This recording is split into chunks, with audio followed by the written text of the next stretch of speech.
Hello मेरे प्यारे बच्चों, क्या हाल चाल। बढ़िया साहब, तो कैसे हो मेरे बब्बर शेर और शेरनियों। उम्मीद है आप सभी एकदम मस्त होंगे, स्वस्थ होंगे और लाजवाब तरीके से तैयारी भी कर रहे होंगे। प्यारे बच्चों, आज के इस वीडियो में हम बायोलॉजी में चैप्टर नंबर 7 मानव स्वास्थ्य तथा रोग का वन शॉट सॉल्यूशन देखने वाले हैं। और आज बहुत सिंपल तरीके इस चैप्टर को भाई हम निपटाएंगे एकदम आसान शब्दों में, क्योंकि भाई एग्जाम नजदीक है। तो हमने आपको एक बात बताया है भैया कि सबसे पहले आपको वन शॉट, चाहे फिजिक्स हो, चाहे केमिस्ट्री हो, बायोलॉजी हो, ठीक है ना, सब में पहले वन शॉट अच्छे से फिनिश करना है, क्योंकि यहां से सारे क्वेश्चन हम वही करवाते हैं जो एग्जाम में ज्यादा से ज्यादा पूछे जाते हैं। तो चलिए शुरू करते हैं। आपका ये अध्याय 7वां है, ठीक है। क्या है भैया?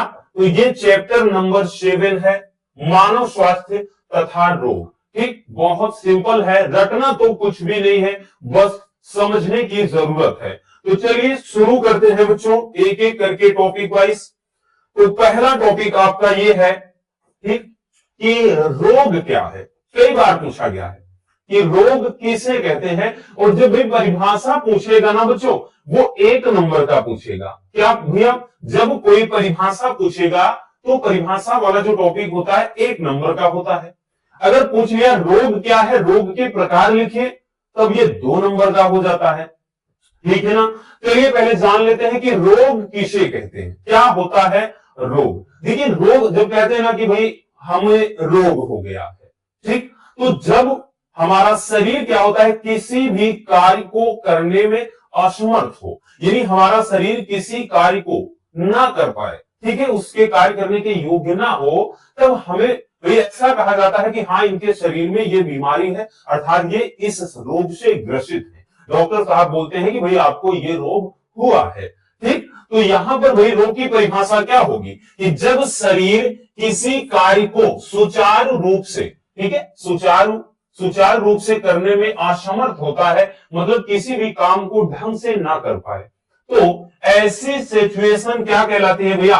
रोग। ठीक, ऐसे सिचुएशन को रोग कहा जाता है, तथा रोग को फैलाने वाले कारक को रोगजनक। ये बच्चों एक बार पूछा गया है कि रोग जनक किसे कहते हैं, तो भैया रोग फैलाने वाले कारक को, यानी जो रोग को फैलाते हैं उस कारक को क्या कहा जाता है? रोग जनक। अब इसमें भाई जीवाणु भी हो सकता है, विषाणु भी हो सकता है, ठीक है ना, तो ये जैसे होते हैं भाई, ठीक, तो रोग जनक ये कहलाएंगे। तो चलिए सोचते हैं आगे। अब देखेंगे भैया कि रोग के प्रकार कितने होते हैं, ठीक, एकदम सिंपल तरीके से समझेंगे। रोग के प्रकार, भाई रोग तो हमने जान लिया कि जब हमारा शरीर किसी काम को ढंग से ना कर ले पाए, ठीक है, ढंग से कार्य को ना कर पाए, तो ऐसी जो दशा होती है, ऐसी सिचुएशन, ऐसी स्थिति ही रोग कहलाती है, ठीक। अब रोग मुख्यतः 2 प्रकार का, ये मोस्ट इंपोर्टेंट है बच्चों, यहीं से आपके एग्जाम में क्वेश्चन बनता है, और ये भी हम बोल दे रहे भैया 100 में 100% एक क्वेश्चन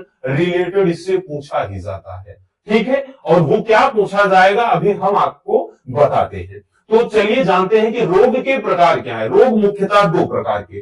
पहला है जन्मजात रोग, या इसी को कहा जाता है भैया वंशागत रोग, ठीक है, जन्मजात रोग या फिर बच्चों कह ले वंशागत। अब देखिए यहां पे रटने की जरूरत है नहीं, नाम ही है जन्मजात रोग। भाई जन्मजात रोग का मतलब क्या है? ऐसे रोग जो जन्म से ही रहते हैं। भैया क्या बताया? ऐसे रोग जो जन्म से ही, यानी जन्म देते हैं, वो किसी का जन्म होता है तो ये जन्म के समय से ही ऐसा रोग हो, उसे जन्मजात रोग कहा जाता है, या वंशागत। वंशागत इसलिए भी क्योंकि बच्चों ये पीढ़ी दर पीढ़ी चलते रहते हैं, ठीक, समझ में आया भैया? तो लिखेंगे ऐसे रोग जो जन्म से ही रहते हैं तथा पीढ़ी दर पीढ़ी वंशागत होते हैं, यानी चलते रहते हैं भैया, तो ऐसे रोग को बच्चों जन्मजात रोग कहा जाता है या वंशागत रोग कहा जाता है, ठीक। जैसे हीमोफीलिया, वर्णांधता, कभी कभार बहुविकल्पी में पूछ लिया जाता है कि हीमोफीलिया किस प्रकार का रोग है, तो ये जन्मजात, क्योंकि जो हीमोफीलिया है इसमें होता क्या है, रोगी को चोट लगने के बाद रुधिर का थक्का नहीं बनता, यानी रक्तस्राव के कारण रोगी की मृत्यु भी हो जाती है, ठीक। और वर्णांधता क्या है, तो इसमें व्यक्ति कुछ विशेष रंगों लाल और हरे में वही क्या है अंतर नहीं कर पाता है। तो ये ऐसे रोग होते हैं पीढ़ी दर पीढ़ी चलने वाले रोग होते हैं। इसी कारण से इन्हें भैया जन्मजात रोग या फिर वंशागत रोग कहा जाता है। ठीक है बच्चों, चलिए तो स्क्रीन शॉट करते चलिएगा भैया, कर लीजिए।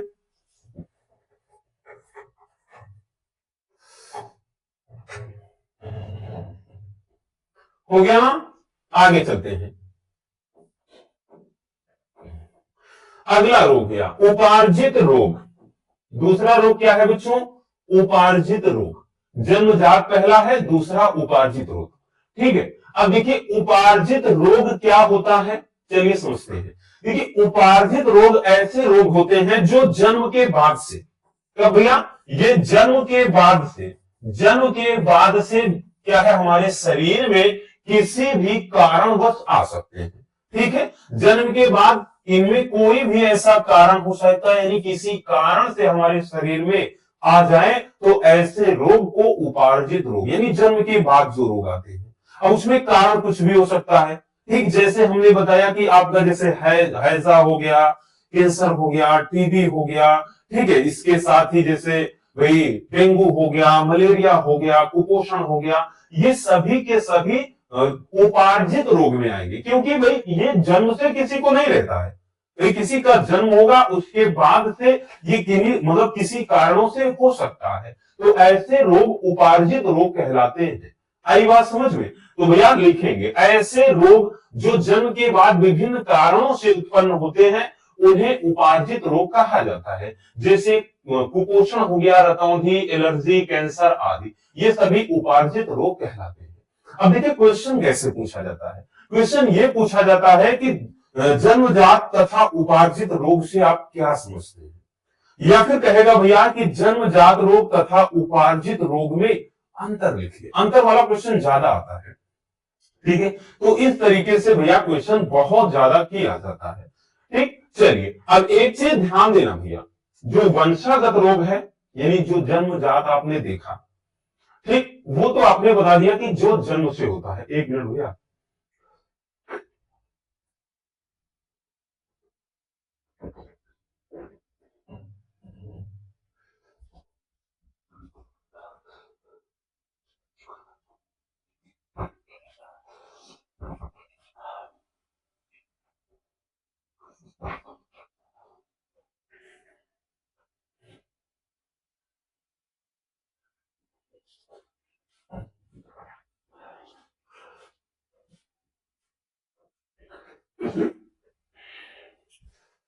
हाँ तो हम कहां थे, तो भैया हमने ये बताया बच्चों कि जो जन्मजात रोग होते हैं जिन्हें वंशागत कहा जाता है वो तो जन्म से होते हैं, और जो उपार्जित होते हैं ये जन्म के बाद से आते हैं। अब उपार्जित रोगों में भी दो प्रकार के रोग हैं। ठीक, कौन कौन से, उपार्जित रोग में भी दो रोग हैं, एक तो संक्रामक है और दूसरा असंक्रामक होता है। ठीक है ना, एक संक्रामक है भैया, दूसरा असंक्रामक। ठीक, थोड़ा जुकाम हो गई, बहुत ज्यादा जकड़न है, सुबह शाम भागना बहुत ज्यादा पड़ रहा है, इसी कारण थोड़ा दिक्कत हो रही है, मैनेज कर लेना। अब देखिए समझ लेते हैं कि संक्रामक है, सुनना है बस आपको, क्योंकि संक्रामक रोग किसे कहते हैं, रखने की जरूरत तो वैसे भी नहीं है, ये चीज हम आपको बार बार बोलते हैं। ठीक, संक्रामक का मतलब ऐसे रोग जो एक भाई क्या होते हैं, एक संक्रमित व्यक्ति से दूसरे स्वस्थ व्यक्ति में पहुंच जाए। जैसे कोई एक संक्रमित है जिसके अंदर ये कोई रोग है, बीमारी है, उसके पास कोई एक स्वस्थ व्यक्ति उसके संपर्क में आता है तो इस व्यक्ति से उसके अंदर फैल जाए, तो ऐसी जो बीमारी होती है, ऐसा जो रोग होता है बच्चों, वो संक्रामक रोग कहलाता है। समझ में आ गया ना, हमने बताया कि ऐसा रोग यानी वह रोग जो एक संक्रमित व्यक्ति से दूसरे स्वस्थ व्यक्ति में पहुंचता है वो संक्रामक होता है। तो यहां पर लिखेंगे भैया, ऐसे रोग जो एक व्यक्ति से दूसरे व्यक्ति में पहुंचते हैं उसे संक्रामक रोग कहा जाता है, और यह रोग रोगाणुओं के कारण होते हैं तथा विभिन्न माध्यमों द्वारा संक्रमित व्यक्ति से स्वस्थ व्यक्ति में पहुंचते हैं। यानी उनके लिए माध्यम होता है, एक व्यक्ति से दूसरे व्यक्ति में पहुंचाने के लिए कोई माध्यम होगा। जैसे मलेरिया हो गया, टाइफाइड हो गया, एड्स हो गया, जुकाम हो गया। इन सब को भैया क्या होता है, एक व्यक्ति से दूसरे व्यक्ति में पहुंचाने के लिए कोई माध्यम होगा। जैसे मलेरिया है, डेंगू है, तो भैया ये मादा, इसमें मादा जो मच्छर होते हैं उनके द्वारा होता है। ठीक है, इसी तरह एड्स, तो इसमें भी बात कर ले, HIV वायरस होता है। ठीक है, इसी तरह से जो जुकाम होता है, फ्लेवी वायरस। ठीक, अभी देखा कोविड काल में आपने देखा था, उसी का रूप होता है, ये भयंकर वाला रूप है। ठीक है, इसका तो यहां पर इनको फैलाने का काम कोई ना कोई रोगाणु करते हैं, विभिन्न माध्यमों से होता है। तो ये रोग क्या कहलाएंगे, संक्रामक, ये एक व्यक्ति से दूसरे व्यक्ति में फैलते हैं। दूसरा है भैया असंक्रामक रोग। क्या है, तो असंक्रामक रोग किसे कहा जाता है बच्चों, तो ऐसे रोग, भाई नाम ही है असंक्रामक, यानी ऐसे रोग जो एक संक्रमित व्यक्ति से दूसरे स्वस्थ व्यक्ति में ना फैलते हो, ऐसे रोग असंक्रामक रोग कहेंगे। तो ऐसे रोग जो एक व्यक्ति से दूसरे व्यक्ति में नहीं पहुंचते हैं या नहीं फैलते हैं, उन्हें असंक्रामक रोग कहा जाता है। जैसे कैंसर हो गया, एलर्जी हो गया, मधुमेह, बोले तो डायबिटीज जिसको शुगर कहा जाता है। तो ये सभी क्या है, एक व्यक्ति से दूसरे व्यक्ति में नहीं फैलते हैं। आई बात समझ में भैया? चलिए स्क्रीन शॉट कर लीजिएगा बच्चों।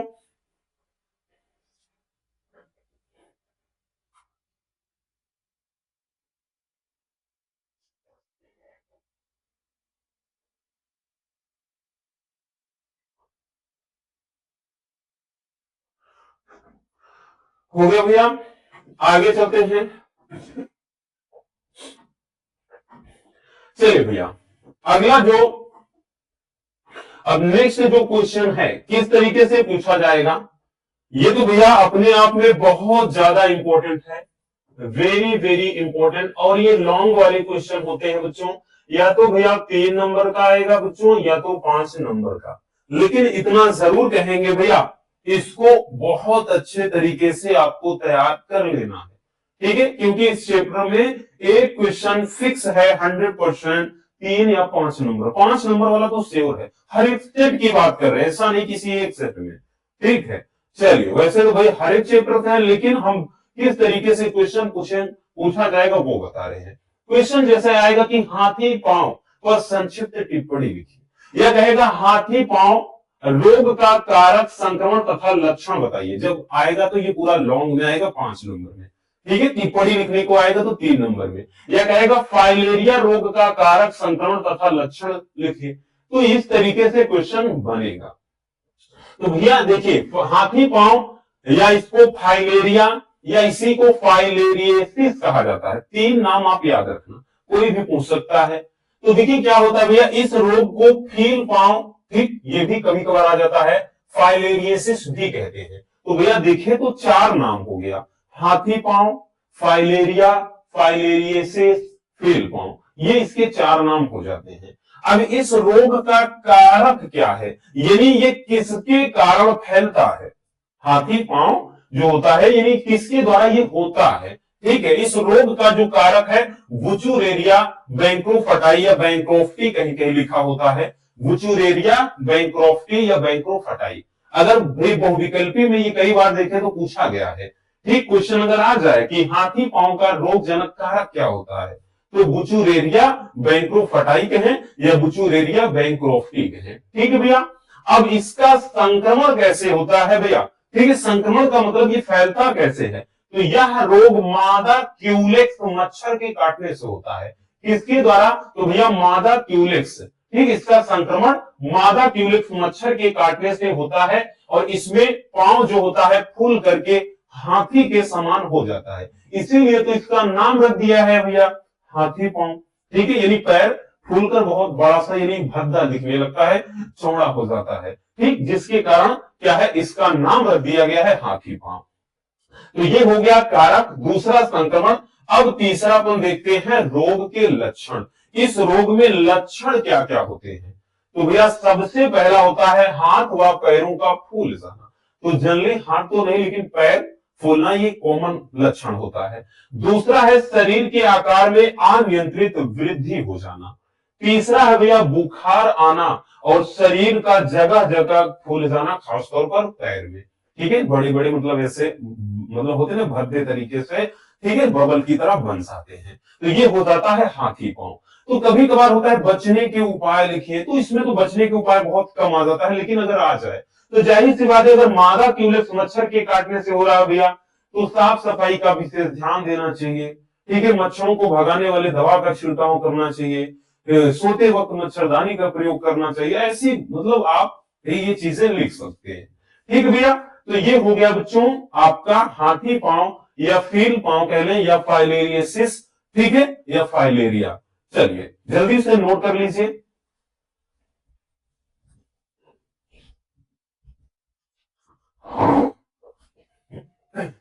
हो गया भैया, चलिए आगे चलते हैं।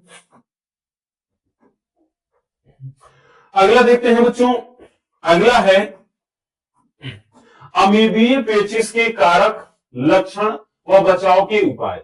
ये भी भैया मोस्ट इंपोर्टेंट है। जितने हैं हमने बताया ना, सारे लॉन्ग वाले हैं, 3 या 5 नंबर वाले हैं। ठीक, ये अमीबीय पेचिस, देखिए जितने भी रोग है, क्योंकि इसमें पूरा है क्या, मानव स्वास्थ्य तथा रोग, तो पूरा रोगों के ही बारे में है।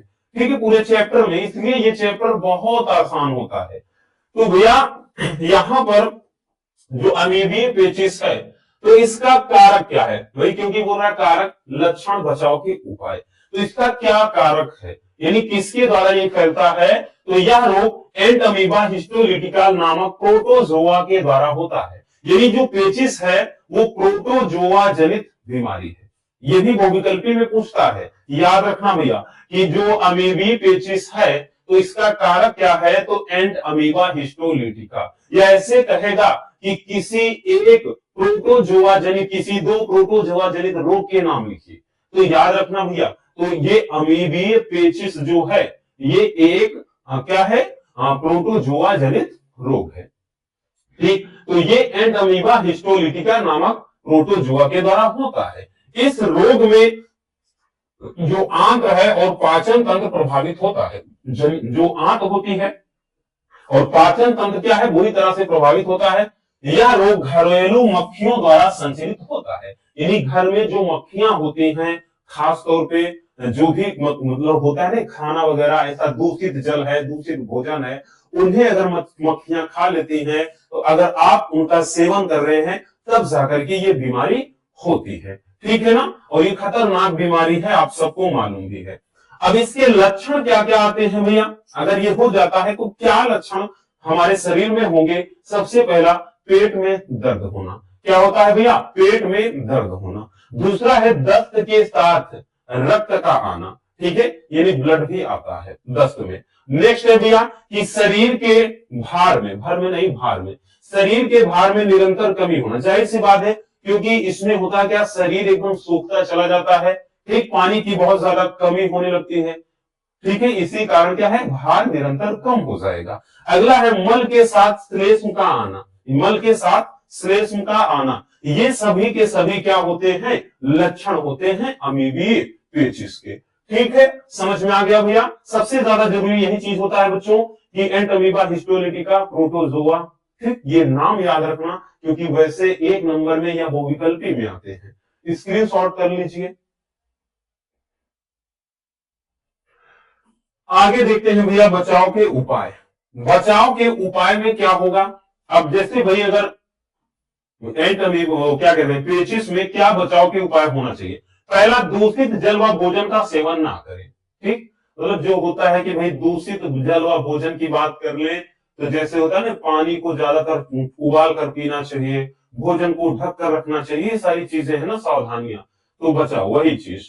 तो अगला है जल को उबाल कर व छान कर पीना चाहिए। आसान कर नहीं भैया, छान कर। ठीक है, तो जल को उबाल कर और छान कर, यहां छान कर होना चाहिए। ठीक, छान कर पीना चाहिए। ठीक है, ये हो जाता है। दूसरा, साफ सफाई का विशेष ध्यान देना चाहिए। ठीक, साफ सफाई का विशेष ध्यान देना चाहिए। अगला है फल व सब्जियों को धोकर खाना चाहिए। ठीक, ये बचाव के उपाय है। और जैसे भोजन है तो भाई भोजन को भी ढक कर रखना चाहिए। ये सभी क्या होते हैं, बचाव के उपाय होते हैं। देखिए, ये सब ऐसे टॉपिक होते हैं, हर एक स्टूडेंट अब थोड़ा सा दिमाग लगाए तो अपने आप पूरा लिख सकता है। ठीक, क्योंकि ये बहुत ज्यादा डिफिकल्ट होते नहीं है। आई बात समझ में भैया? चलिए नोट कर लीजिए बच्चों।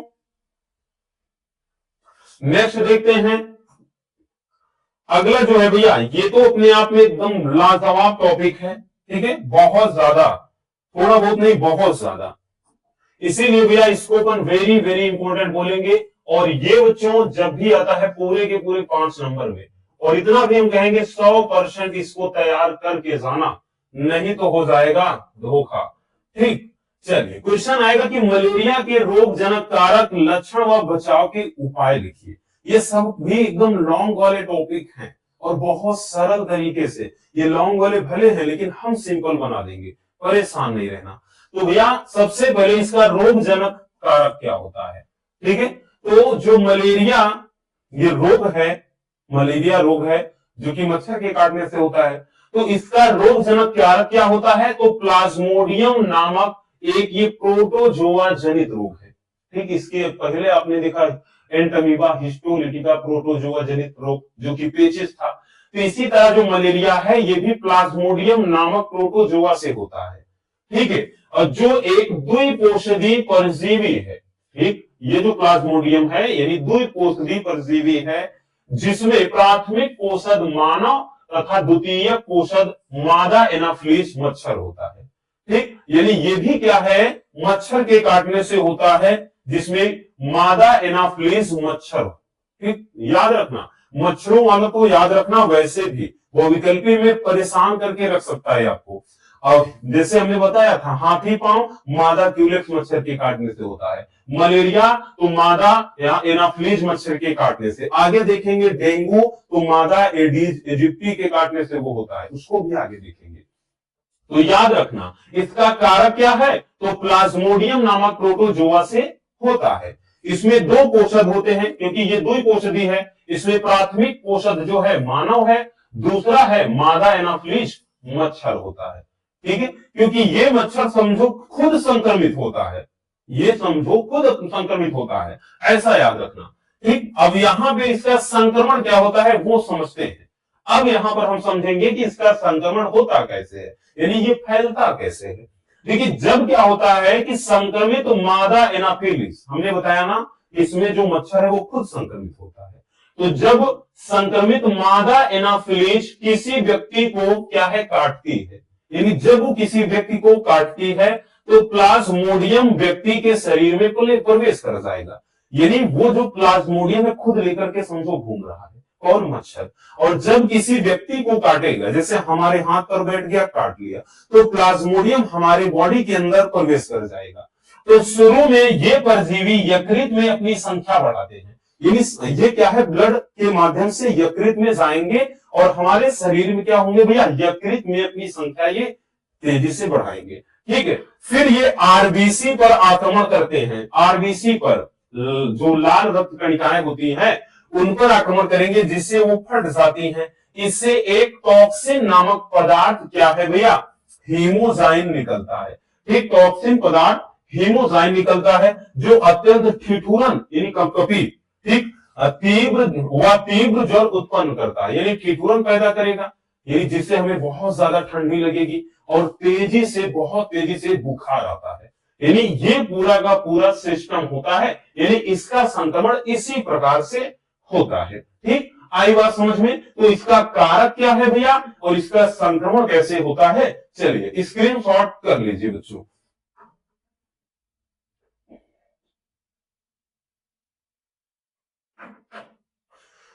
हो गया भैया, चलिए आगे देखते हैं।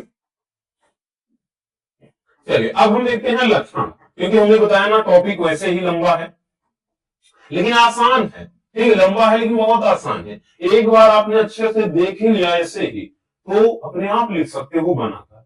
इसमें लक्षण क्या होते हैं, सबसे पहला रोगी को भूख नहीं लगती। देखिए कोई भी बीमारी हो बस आप एक चीज मतलब 2 चीज कॉमन चीज याद कर लो, लक्षण में कुछ नहीं समझ में आता, 2 चीज याद कर लो। पहला कि रोगी को भूख नहीं लगती, दूसरा है निरंतर भार में कमी होती है। ज्यादातर केसेस में 99% केसेस में भाई ये चीज कॉमन मिलते जुलते हैं। भाई बीमारी होगी, व्यक्ति खाना नहीं खाएगा, शरीर में भार में कमी होगी, और ज्यादातर कोई भी बीमारी हो ऐसा थोड़ी है आदमी की भूख बढ़ जाएगी, ये भूख नहीं लगेगी। तो दो चीज तो आप ऐसे ही आजकल लो, तीसरा चौथा आप एक बना कर लिख सकते हो। तो ये चीज हो गया। अगला है भैया, इसमें रोगी को तीव्र ज्वर चढ़ जाता है, यानी रोगी को तीव्र बुखार हो जाएगा। यानी मलेरिया वैसे भी एक घातक बीमारी है, आप सभी भी जानते हैं। नेक्स्ट भैया, रोगी का जी मचलता है, यानी बड़ा अजीब सा फील आता है, ऐसा होगा वोमिटिंग हो जाएगी, उल्टी हो जाएगी, मतलब वैसा। और पेशियों व जोड़ों में तीव्र दर्द होता है। ठीक, तो ये हो जाते हैं भैया लक्षण। ठीक है ना, लक्षण में आ जाते हैं। अगला है प्यारे बच्चों उपचार। तो इसका उपचार कैसे होता है, एक मिनट बबुआ।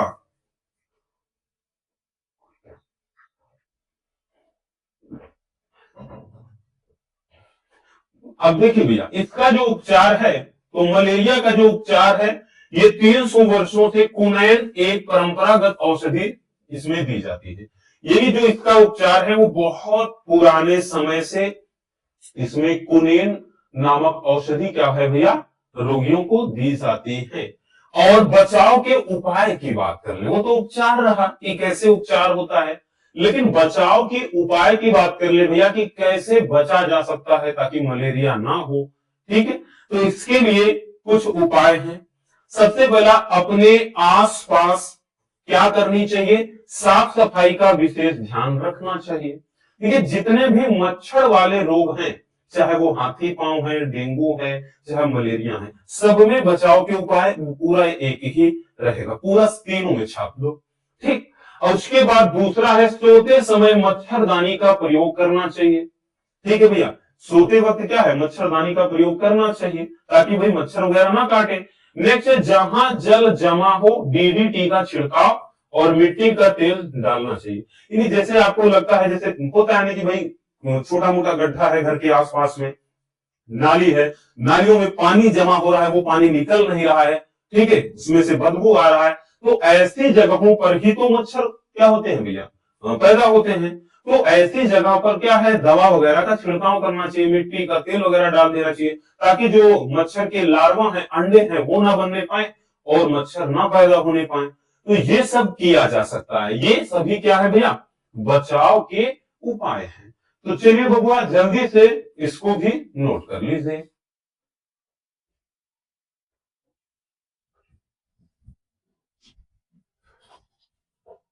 हो गया, चलिए आगे चलते हैं भैया।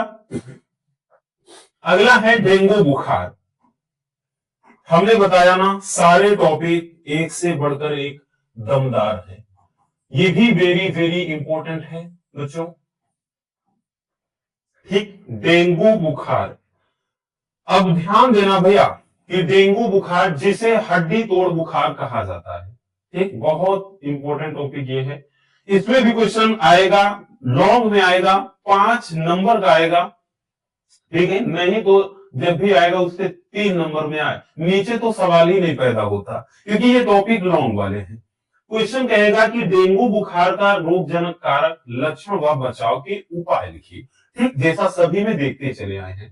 तो सबसे पहले हम इसका कारक देखेंगे। ठीक है भैया, रोगजनक कारक।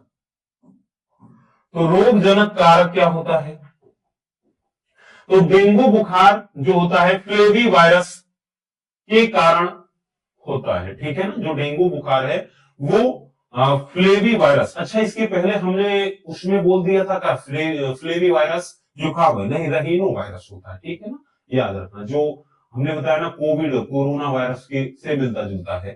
ठीक, तो ये फ्लेवी वायरस से होता है। ठीक, और यह रोग मादा एडीज इजिप्टी मच्छर के काटने से होता है। ठीक, किसके भैया, मादा एडीज इजिप्टी के काटने से होता है, जिसमें सबसे ज्यादा जो प्रभावित होता है प्लेटलेट्स। क्योंकि कभी कभार क्वेश्चन पूछ लिया जाता है कि डेंगू बुखार में सबसे अधिक प्रभावी अंग क्या है, तो सबसे ज्यादा प्रभावित क्या होता है, प्लेटलेट्स होता है। ठीक है, और जो अभी हमने आपको बताया बच्चों, वो भी याद रखना। ठीक, यहां पर हम एक सर्कल के माध्यम से समझा दे रहे हैं, थोड़ा समझने के लिए आपको।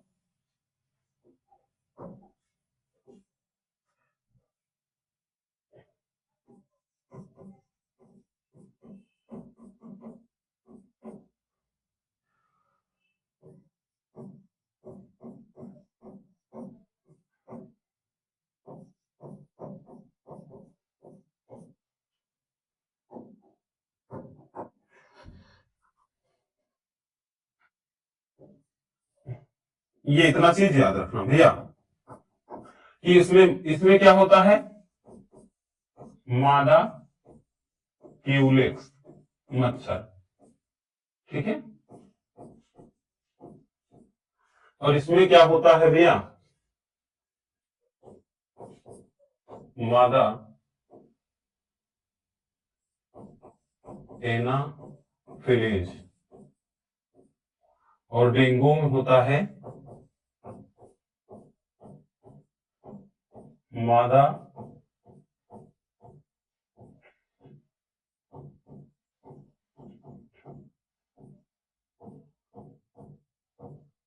मादा एडिस एजिप्टी मच्छर। तो ये तीन चीजें याद रखना, ठीक भैया। हाथी पांव में कौन मच्छर काटता है तब होता है, मलेरिया कौन से मच्छर से काटने से होता है, और डेंगू बुखार कौन से मच्छर के काटने से होता है, ठीक।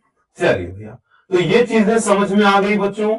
आगे देखते हैं लक्षण, ठीक है। कारक में तो हमने बता दिया फ्लेवी वायरस, और बाकी भैया ये भी बता दिया कि सबसे प्रभावित यानी किस मच्छर के काटने से होता है, बाकी सबसे प्रभावित अंग प्लेटलेट्स होता है। यानी वैसे भी आप सबको पता है कि भाई डेंगू बुखार में सबसे ज्यादा प्लेटलेट्स ही डाउन होता है। डेंगू बुखार जिसको हुआ तो समझो प्लेटलेट्स घटना स्टार्ट, ठीक। अब इसमें लक्षण क्या होते हैं भाई, लक्षण क्या क्या दिखाई पड़ते हैं। सबसे पहला, जोड़ों में तीव्र दर्द होना, ठीक है। जोड़ों में जहां जहां जो जोड़ होंगे, जैसे ये जोड़ हो गया, ठीक है, जैसे यानी देखिए इसीलिए तो हड्डी तोड़ बुखार कहा जाता है, ठीक। हड्डी तोड़ मतलब पूरे अंग अंग में जहां से ये पूरा जकड़न हो जाती है, यानी चाहे हाथ पैर में हड्डियां मूव करे, चाहे यहां से हो गया कंधे की हो गया, तो शरीर में पूरे हड्डी में ऐसा लगे पूरे हड्डी में दर्द हो गया, इसीलिए तो हड्डी तोड़ बुखार कहा गया है इसे, ठीक। तो जोड़ों में तीव्र दर्द होना, सिर दर्द के साथ बुखार हो जाना, अगला पेशियों में जकड़न होना, यानी पेशियों में वही चीज बहुत ज्यादा जकड़न हो जाती है, अगला कमजोरी महसूस होना। ये सब क्या होते हैं भैया, लक्षण हो जाते हैं प्यारे बच्चों, ठीक है। चलिए जल्दी से स्क्रीनशॉट इसको भी कर लीजिए।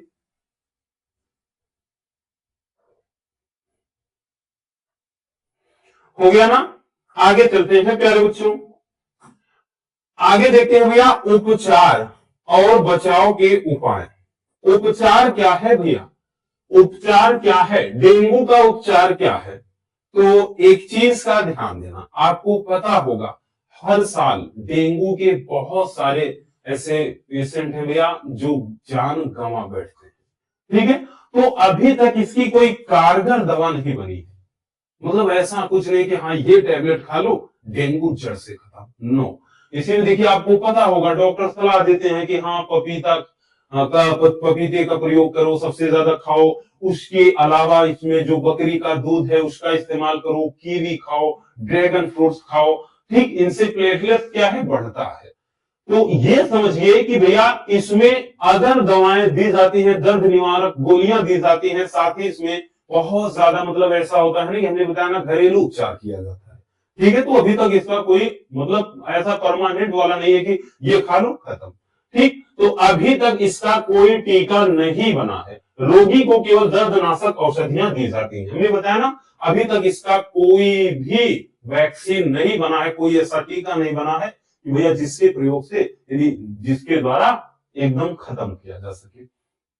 बचाव के उपाय भैया क्या इसमें उपाय होनी चाहिए, सेम वही चीज, वे जो गड्ढे हैं उनमें जल जमा नहीं होने देना चाहिए, सोते समय मच्छरदानी का प्रयोग करना चाहिए, और नालियों में मिट्टी का तेल व डीडीटी का छिड़काव करना चाहिए। अगला है कि घर के आसपास साफ सफाई का ध्यान रखना चाहिए। ये सभी चीजें क्या है भैया, बचाव के उपाय में आप लिख सकते हो। तो हमने बताया ना जो मच्छर वाले यानी जितने मच्छर के काटने से रोग होते हैं सब में ये मिलते जुलते रहेंगे, पूरा सभी में ये लिख देना है, चाहे वो हाथी पांव वाला हो, चाहे वो डेंगू वाला हो, चाहे वो मलेरिया वाला हो, सब में यही बचाव के उपाय में लिख सकते हैं, नोट कर लीजिए।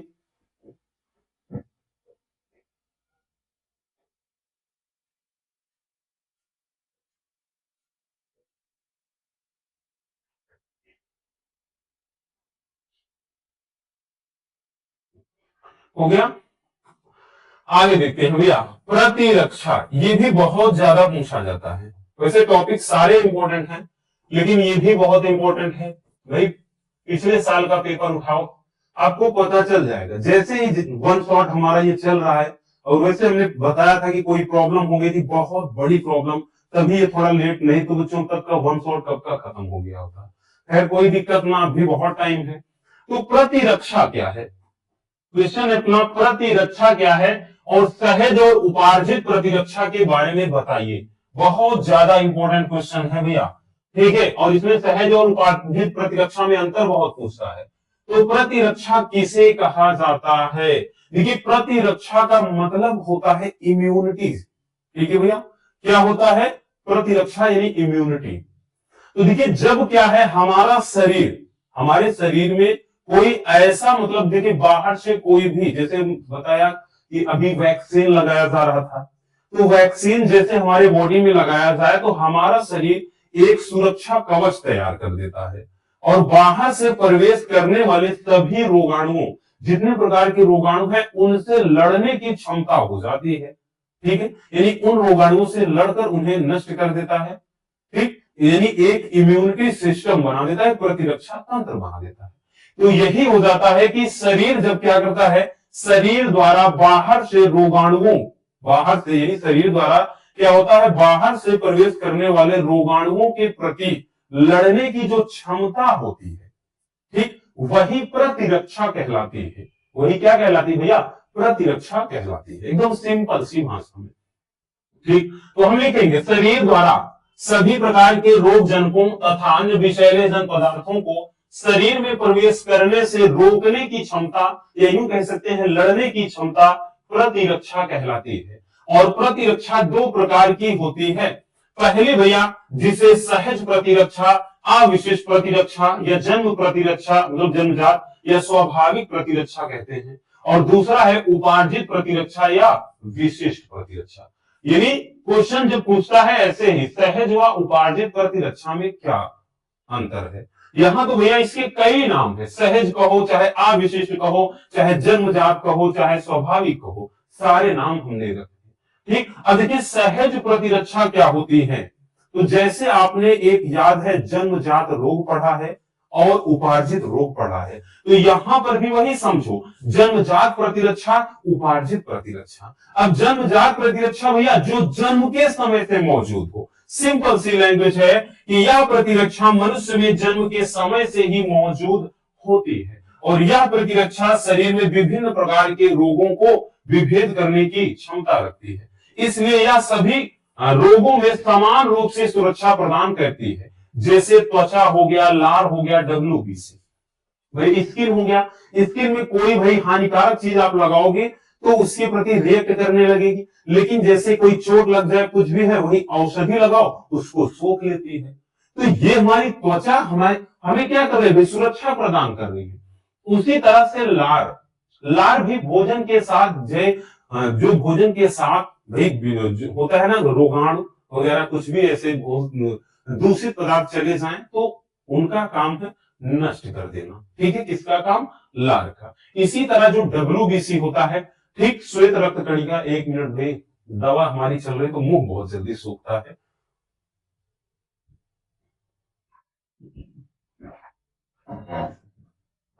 और जो WBC होता है, WBC का, इसे शरीर का सिपाही कहा जाता है। और WBC का बच्चों काम क्या होता है, जैसे शरीर में भाई क्या है, चोट लग जाए, अब चोट लगने के बाद कुछ टाइम के बाद जैसे उसमें क्या है, मवाद वगैरह बन जाती है, ठीक है, मवाद बन जाती है। तो भैया वो शरीर में जो मवाद बनता है, तो वो कौन, मतलब WBC का कार्य होता है। तो उसमें जो भी मवाद वगैरह बन जाता है, दूषित, हमने बताया ना कि पदार्थ इकट्ठा हो जाता है, तो उसको शरीर से बाहर निकाल देता है। फिर वहां पर भी क्या होता है, एक जैसे होता है ना कि सूख जाता है, तो ऊपर से एक परत के रूप में, एक पपड़ी के रूप में निकल जाता है, ठीक। और वहां कुछ टाइम के बाद वही पहले चिपचिपा पदार्थ हो जाता है, कुछ दिनों तक सफेद रहता है, लाल पड़ता है, धीरे धीरे त्वचा की तरह एकदम नॉर्मल हो जाता है। तो जो मवाद बनाना, मवाद बनाने का मतलब ये वहां पर पहुंचकर रोगाणुओं से लड़ता है, मवाद बना देगा, और मवाद के रूप में उसको सारा वेस्ट पदार्थ बाहर निकाल देगा, ठीक। ये काम होता है WBC का। और ये सारी चीजें जन्म से है हमारे शरीर में होती है, इसीलिए जन्मजात प्रतिरक्षा है। अगला है उपार्जित प्रतिरक्षा। तो भैया उपार्जित प्रतिरक्षा तो ऐसी प्रतिरक्षा जो जन्म के बाद से हमारे शरीर में प्रविष्ट कराई जाती है, और ये हमारे फिर क्या होता है, फिर हमारा शरीर रोगों से लड़ता है। जैसे भाई किसी का जन्म होता है, जन्म के बाद जब शरीर में कोई प्रतिरक्षा प्रदान की जाए, जैसे हम बार बार बोल रहे हैं कि कोविड के दरमियान, कोरोना काल के दरमियान जो कोवैक्सीन, कोविडशील्ड, ये जो दवाएं इस्तेमाल हो रही थी, ये वैक्सीन है, यानी ये टीका है। तो ये टीका हमें क्यों लगाया जा रहा था भैया, ताकि रोगों से लड़ने की क्षमता हमारे बॉडी में हो जाए।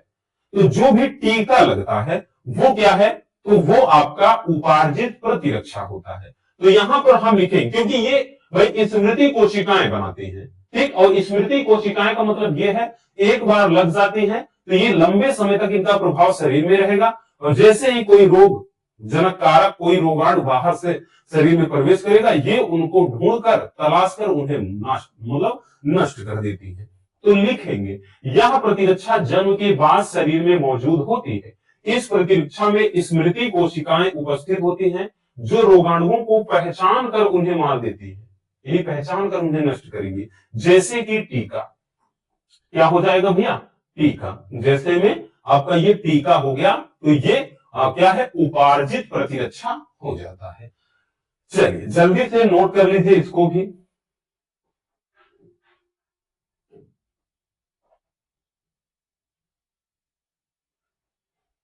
हो गया, आगे चलते हैं। इसमें अंतर वाला भी हमने बताया ना, अंतर वाला अलग से वीडियो आएगी, अंतर के लिए मत परेशान रहना। अब देखिए एड्स क्या है, एड्स के संचरण, लक्षण व नियंत्रण पर संक्षिप्त टिप्पणी लिखिए, ये भी मोस्ट इंपोर्टेंट है, ठीक है। ध्यान से समझिएगा भैया, एड्स क्या होता है, acquired immuno deficiency syndrome, full form तो पता ही है सबको ही भैया, कि जो एड्स का फुल फॉर्म होता है, एड्स का फुल फॉर्म क्या है, एक्वायर्ड इम्यूनो डिफिशियंसी सिंड्रोम। तो यह रोग किसके द्वारा संचालित होता है, एचआईवी वायरस के द्वारा, ठीक। जिस व्यक्ति में एचआईवी वायरस होता है उसे एचआईवी पॉजिटिव कहा जाता है, और एचआईवी वायरस क्या होता है, हमारे शरीर में रक्त में उपस्थित टी लिम्फोसाइट नामक श्वेत रक्त कणिकाओं को धीरे धीरे नष्ट करता है, जिससे रोग प्रतिरोधक क्षमता कमजोर होने लगती है, ठीक है। यानी रोग प्रतिरोधक, रोगों से लड़ने की क्षमता हमारे अंदर कमजोर हो जाती है। इसीलिए आपने देखा होगा, जो बहुत ऐसा है, बहुत कम ही देखने को मिलते हैं, हालांकि बाकी अगर अगर कोई ऐसा होता है तो धीरे धीरे रहेगा तो लगेगा कि एकदम स्वस्थ है देखने में, लेकिन धीरे धीरे इतना दुबला पतला होता चला जाता है कि एकदम से, यानी ऐसे शरीर में फिर लास्ट में पूरे शरीर में हड्डियों का ही एक ढांचा बचता है। तो इसमें वही चीज होता है कि जो रोग प्रतिरोधक क्षमता है, इम्यूनिटी सिस्टम है, वो एकदम से कमजोर हो जाएगी, और क्या होता है लास्ट में भाई, उसकी मृत्यु हो जाती है, ठीक है। अब रोग का संचरण कैसे होता है, तो जो एड्स नामक जो बीमारी है, जो कि ये यौन संचरण, एक यौन संक्रमित बीमारी है, आपको पता है। अब इस रोग का जो संचरण है, संक्रमित व्यक्ति के रक्त, यानी ये रक्त के माध्यम से भी फैल सकता है, ठीक है। यानी ये ब्लड के माध्यम से, जैसे होता है ना कि भाई कोई हजाम के यहां चले जाओ दाढ़ी वगैरह बनवाने, तो जैसे कट गया है, अब कटने के बाद उस व्यक्ति को मान लेते हैं है, और उस छुरे में या फिर है ना कि लगा हुआ है थोड़ा ब्लड का, ठीक, ब्लड वगैरह लग जाए, और कोई एक व्यक्ति और जा रहा है, उसको भी कट लग जाए उसी से, और वो धोया नहीं गया है, तो उसके शरीर में अगर वो चला गया तो उसी से ये क्या, क्योंकि वायरस इनको सजीवों और निर्जीवों के बीच की कड़ी माना जाता है, जब तक शरीर के बाहर रहेंगे मरे हुए पड़े रहते हैं, जैसे ही किसी स्वस्थ व्यक्ति के शरीर में आएंगे समझो जिंदा हो जाते हैं। इसीलिए ये रक्त के द्वारा भी फैलता है, ठीक है, इस वीर के माध्यम से भी फैलेगा। अगला है योनि द्रव, इसके माध्यम से भी फैलता है, ठीक। इन सबके द्वारा ये क्या है, संचरित होता है, यानी इन सबके द्वारा इस रोग का संचरण होता है, ठीक। चलिए इतना भी स्क्रीनशॉट कर लें, हो गया भैया। अब देखते हैं लक्षण, लक्षण क्या क्या होने चाहिए, तो एड्स के भैया लक्षण, मतलब कह रहे हैं लक्षण क्या क्या होने चाहिए। देखिए दिमाग ही नहीं काम कर रहा, मतलब लक्षण कैसे पता चल जाता है कि ये लक्षण है।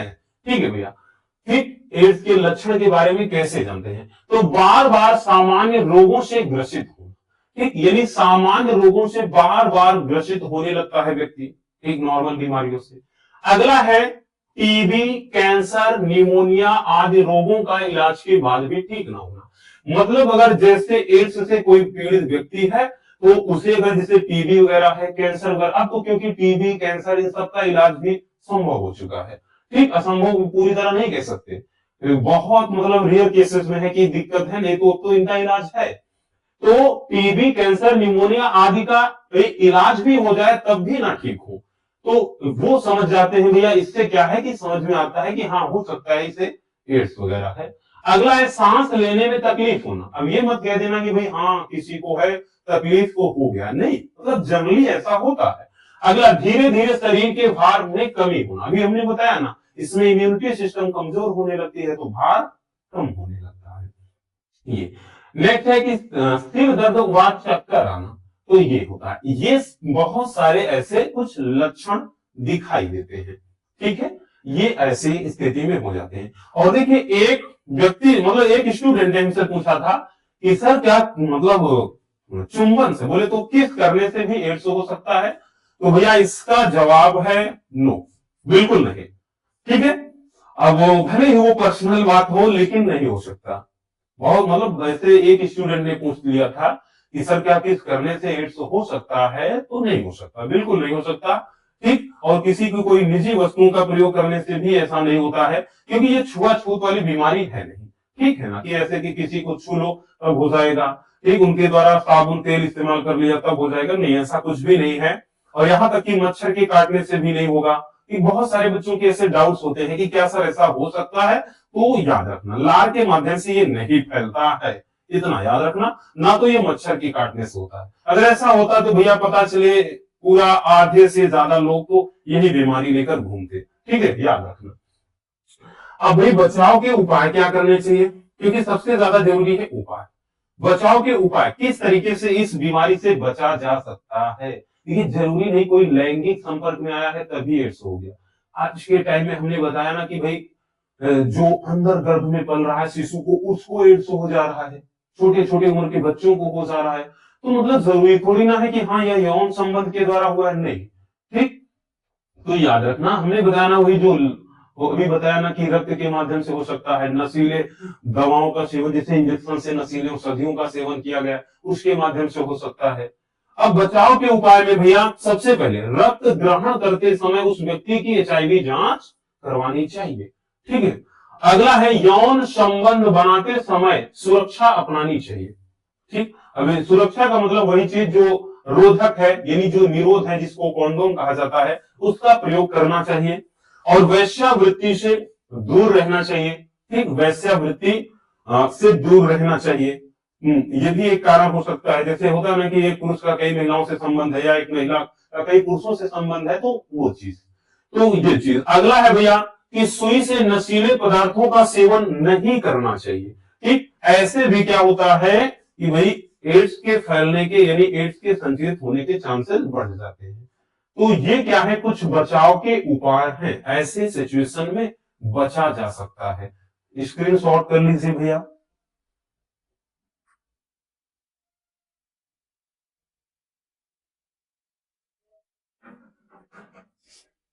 हो गया, चलिए अब देखते हैं आगे। आगे जो अगला क्वेश्चन है, कैंसर क्या है। कैंसर क्या है, इसके कारण और निवारण पर, ठीक, कारण और निवारण या कारण और उपचार का वर्णन कीजिए, ये भी वेरी वेरी इंपॉर्टेंट है, ठीक। और कई बार इसमें भी अंतर नीचे पूछा है, ये सुदम और दुर्दम ट्यूमर में अंतर लिखिए, ठीक भैया। तो अंतर वाला हमने बताया ना बच्चों की, अंतर वाला अलग से वीडियो आएगा, उसके लिए परेशान ना रहो। तो कैंसर किसे कहते हैं, कि कैंसर है क्या, तो ध्यान समझिए। देखिए कैंसर होता क्या है बच्चों, कि जब किसी, मतलब जब शरीर के किसी भाग पर, जैसे शरीर में कोई भी अंग हो, वहां पर क्या है, कोई एक उभार पैदा हो जाए, यानी अंदर क्या है, जो ऊतक या कोशिकाओं का एक गुच्छा तैयार हो जाए, ठीक है, और जो कुछ टाइम के बाद एक गांठ, एक ट्यूमर बना लेता है, तो ये स्थिति कैंसर कहलाती है। ठीक, तो वही चीज है कि जब शरीर के किसी एक भाग या ऊतक की कोशिकाओं में अनियंत्रित कोशिका विभाजन के कारण एक गांठ का निर्माण हो जाए, तो उसे कैंसर कहते हैं। और जो ये गांठ होता है, ठीक, ये जो गांठ होता है, जो गांठ बन जाता है, ट्यूमर जिसको कहते हैं, तो ये ट्यूमर जो होता है दो प्रकार का होता है। पहला भैया सुदम ट्यूमर या अर्बुद ट्यूमर कहा जाता है, और दूसरा दुर्दम ट्यूमर। अब देखिए, सुदम ट्यूमर, दुर्दम ट्यूमर है क्या, बहुत ज्यादा पूछा जाता है। तो सुदम ट्यूमर वो ट्यूमर होता है जो एक स्थान से दूसरे स्थान पे नहीं पहुंच सकता, यानी ये शरीर के किसी एक ही अंग पर गांठ की तरह बन जाएगा, यानी कोशिकाओं का एक गुच्छा बना लेगा, तो वो सुदम ट्यूमर कहलाएगा। ठीक है, तो यहां पर लिखेंगे, या निश्चित स्थान पर एक स्थिर, मतलब निश्चित स्थान पर स्थिर बने रहते हैं, और यह संयोजी ऊतक से मतलब बने आवरण से ढके रहते हैं। यदि इनको मतलब समय पर निकाल दिया जाए तो हानिकारक नहीं होते। एक मिनट भाई।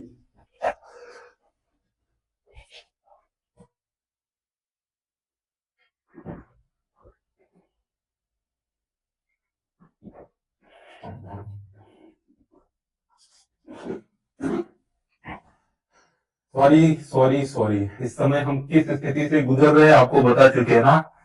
लगातार अगर हम लंबा बोलते हैं तो बहुत दिक्कत होती है बच्चों की, क्योंकि सर का इलाज चल रहा है, यानी दिमाग का, याद रखना जिनको नहीं पता है। डॉक्टर साहब ने बोला थोड़ा आराम करिए, ज्यादा ना बोलिए, लेकिन कर भी नहीं सकते ना, आराम हराम है। ठीक, तो हमने क्या बताया, जो सुदम ट्यूमर होते हैं ये शरीर के किसी एक भाग पर बनेंगे और वहीं पर स्थिर रहते हैं, और वहीं पर एक गांठ बना लेते हैं। अगर इनको सही समय पर ऑपरेशन के द्वारा जैसे निकाल दिया जाए तो ये हानिकारक नहीं होते हैं।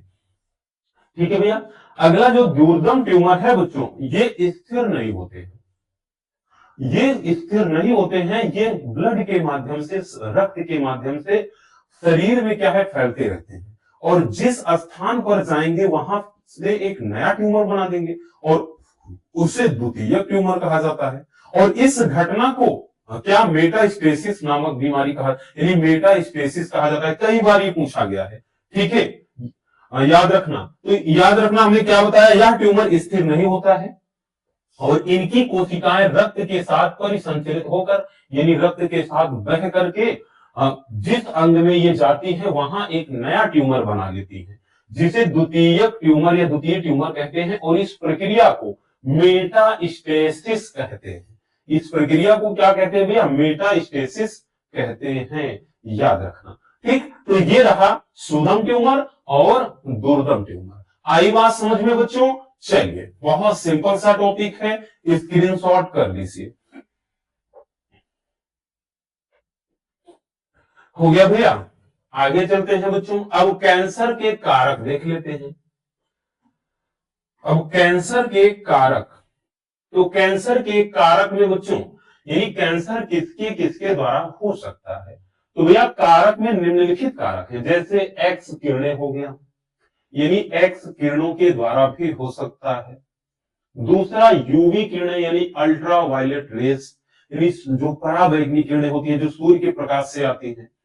नेक्स्ट है फैक्ट्री से निकलने वाला धुआं, यानी फैक्ट्रियों से निकलने वाला जो धुआं है वो भी कैंसर का, क्योंकि भाई आप सांस ले रहे हो, सांस के माध्यम से आपके शरीर में जा रही है, ठीक है, ये फेफड़ों में जा रही, फेफड़ों को डैमेज कर रही है। अब जरूरी थोड़ी ना कैंसर को कहीं भी बन सकता है ना ये चीज। अगला है कांगरी, कांगरी भी ये चीज, मतलब जैसे ये ज्यादातर भैया जम्मू कश्मीर वगैरह में ये इस्तेमाल करते हैं। ठीक, नेक्स्ट है भैया तंबाकू, एक सिगरेट हो गया आदि, ये सभी कैंसर के कारक होते हैं, यानी कैंसर को फैलाने में इन्हीं का हाथ होता है। और कैंसर के लक्षण क्या होते हैं, ठीक, यानी कैंसर में लक्षण कैसे समझ में आएंगे।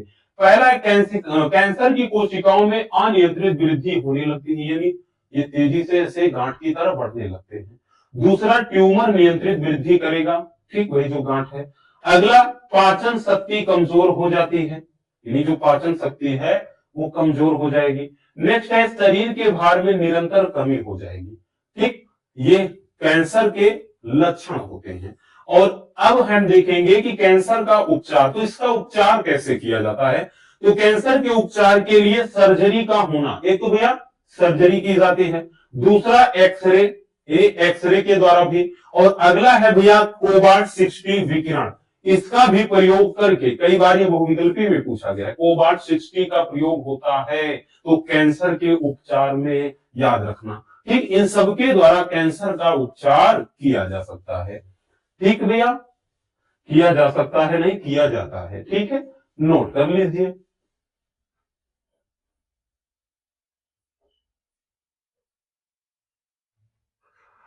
हो गया, आगे चलते हैं।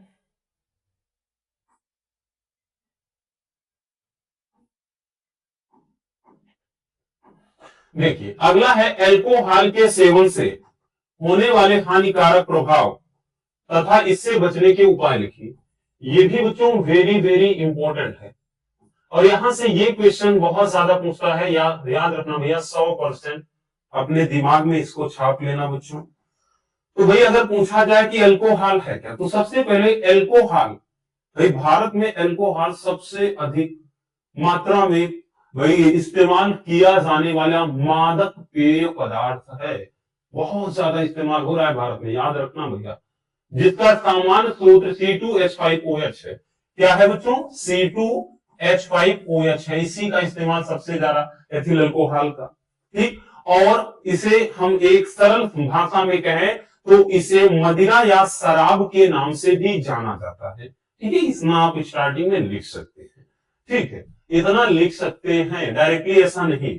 भाई हमने क्या बताया, आप स्टार्टिंग में थोड़ा लिखेंगे कि मतलब यहां पर लिखेंगे कि अल्कोहल सबसे अधिक प्रयोग में लाया जाने वाला मादक पेय पदार्थ है, इसका सामान्य सूत्र C2H5OH है, इसे सरल भाषा में मदिरा या शराब के नाम से भी जाना जाता है। फिर अपनी हेडिंग होगी अल्कोहल के कुप्रभाव। तो अल्कोहल के भैया कुप्रभाव क्या है, यानी इसके क्या क्या बुरे प्रभाव पड़ते हैं। देखिए बच्चों, इन सब को रटने की जरूरत नहीं है कि हाँ आप रट्टा मारो तभी चीजें होती है। अब अल्कोहल का कोई सेवन कर रहा, आपके भाई गांव में ही आप देख लो, अगर कोई शराब पीने वाला है तो उसके अंदर भाई क्या ऐसे मतलब बुरे प्रभाव उसके अंदर आएंगे। सबसे पहले वो हिंसक प्रवृत्ति का हो जाएगा, यानी बात बात पर लड़ाई झगड़ा करेगा। दूसरी चीज, वो अपने बीवी बच्चों को मारेगा, ठीक है। तीसरी चीज, अपने ही घर में चोरी करने लगता है। चौथी चीज है कि यानी वो क्या करेगा भैया, मतलब जैसे मतलब उसका क्या है, एक तो भाई दिमागी रूप से कमजोर होने लगता है, और तीसरा होता है कि वो सामाजिक मानसिक व्यवहारिक यानी हर तरीके से उसके अंदर बदलाव आएगा, और उसके बाद उसके अंदर अकेलापन, ये सारी चीजें। तो बर्बरता, बर्बरता का मतलब वही चीज कि जैसे दोस्तों के साथ में उसके संबंध वगैरह बिगड़ने लगेंगे। तो ऐसी बहुत सारी चीजें हैं, यानी वो बहुत कुप्रभाव होते हैं, ठीक है। तो चलिए यहां पर हम लिखते हैं, सबसे पहला, इससे व्यक्ति के अंदर हिंसक प्रवृत्ति आ जाती है, हमने बताया ना वही चीज, लड़ाई झगड़ा में हमेशा आगे रहेगा।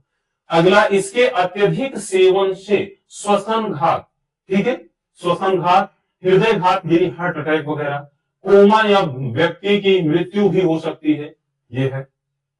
अगला है, अल्कोहल का सेवन करने वाले व्यक्ति धन की तंगी से चोरी का सहारा लेने लगते हैं, ठीक, हमने बताया वो चोरी तो करेंगे, घर में भी करने लगते हैं। नेक्स्ट है कि गर्भावस्था के दरमियान यदि कोई महिला इसका सेवन करे तो गर्भ पर प्रतिकूल प्रभाव पड़ेगा, ठीक, यानी संतानें विकलांग वगैरह भी पैदा हो सकती हैं। अगला है, अल्कोहल का अधिक सेवन करने के कारण व्यक्ति में अकेलापन, व्यक्तिगत स्वच्छता में कमी, यानी वो एकदम इधर उधर जहां है पड़ा रहेगा ऐसे ही लौटते, ठीक, और सोने की आदत, मित्रों से बिगड़ते संबंध आदि लक्षण उत्पन्न होंगे। ये सारे लक्षण उस व्यक्ति में, उस आदमी में आ जाते हैं, ठीक है ना। तो ये हो जाता है अल्कोहल के कुप्रभाव। चलिए नोट कर लीजिए।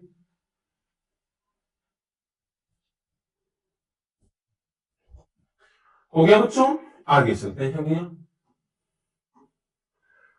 आगे देखते हैं। नेक्स्ट भैया अगला है कि रोकथाम व उपचार।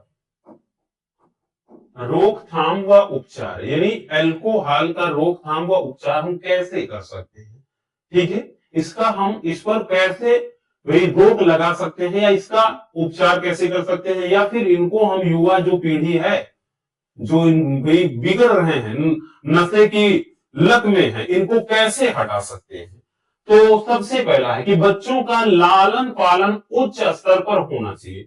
अगर जो बच्चे हैं भाई उनका जो लालन पालन है कि उनका उच्च स्तर पर होगा, मतलब ऐसे वातावरण में रखा जाए जहां इनसे कोई मतलब भी ना हो, तो जाहिर सी बात है उनके दिमाग में ये सारी चीजें रहेंगी ही नहीं। अगला है प्रत्येक बच्चों को अनावश्यक दबाव से बचना चाहिए। यही आज के टाइम में आपने देखा होगा बहुत सारे ऐसे यूथ हैं वही मेंटली प्रेशर के कारण ये सारी चीजों इन सभी चीजों के प्रति आकर्षित हो रहे हैं। भाई कोई प्यार में धोखा खाया हुआ है, तो भाई कोई क्या है होता है ना कि जैसे बहुत ज्यादा मतलब कोई तंगी के चक्कर में आकर के इसी में घुस जा रहा है, ठीक, या फिर कोई कहता ना कि मुझे पीने का शौक नहीं, पीता हूं गम भुलाने को। कोई आता है तो बहुत ज्यादा खुशी में पीता है, तो कोई बहुत ज्यादा गम में पी लेता है। तो ये मेंटली प्रेशर होता है, किसी को घर से ऊपर से बहुत ज्यादा दबाव है कि तुम इतने साल से पढ़ रहे हो बबुआ, इतने साल से तैयारी कर रहे हो, अभी तक कुछ नहीं हो पाया, आखिर क्या होगा, कैसे घर चलेगा। तो मतलब प्रेशर है कि नहीं। तो इन सब के कारण भी कभी बार सोचते हैं कि आप टेंशन दूर करने के लिए चलिए थोड़ा सहारा ले लेते हैं इसका, क्योंकि इनसे होता क्या है, तो बाहर का इन सब के सेवन से उनको लगता है कि दुनिया एकदम हरी भरी है, रंगीन है, इसीलिए इनके तरफ आकर्षित होने लगते हैं। तो यही चीज है कि बच्चों को अनावश्यक दबाव से बचना चाहिए, मतलब बहुत ज्यादा उनको मेंटली प्रेशर नहीं देना चाहिए। अगला है बच्चों को कुसंगत से दूर रखना चाहिए, मतलब बुरी संगति से भी दूर रखना चाहिए, क्योंकि संगति का असर बहुत ज्यादा पड़ता है। इसी के प्रभाव में क्या है, वो इन सब का सहारा लेने लगते हैं। अगला है नशीले पदार्थों का आदि होने पर, मान लेते हैं अगर कोई आदि हो भी गया है तो उसे मनोवैज्ञानिक के संपर्क से सलाह लेनी चाहिए। यानी जो मनोवैज्ञानिक हैं, ठीक, उनके संपर्क मतलब उनसे संपर्क करना चाहिए और वो सही सलाह देंगे, ठीक है। तो ये बातें हैं रोकथाम व उपचार में। हो गया बच्चों, तो बस आज के इस वीडियो में इतना ही। उम्मीद है मेरे प्यारे बब्बर शेर और शेरनियों को आज के सारे टॉपिक बहुत अच्छे से समझ में आ गए होंगे। वीडियो पसंद आई हो तो प्यार से एक लाइक कर देना, नए हैं तो चैनल को सब्सक्राइब जरूर कर लीजिए ताकि ऐसे मजेदार टॉपिक आप तक पहुंचते रहे। मिलते हैं किसी और शानदार टॉपिक के साथ। Love you, bye bye, take care. हाँ, एक प्यारा सा कमेंट बॉक्स में छोड़ दीजिएगा।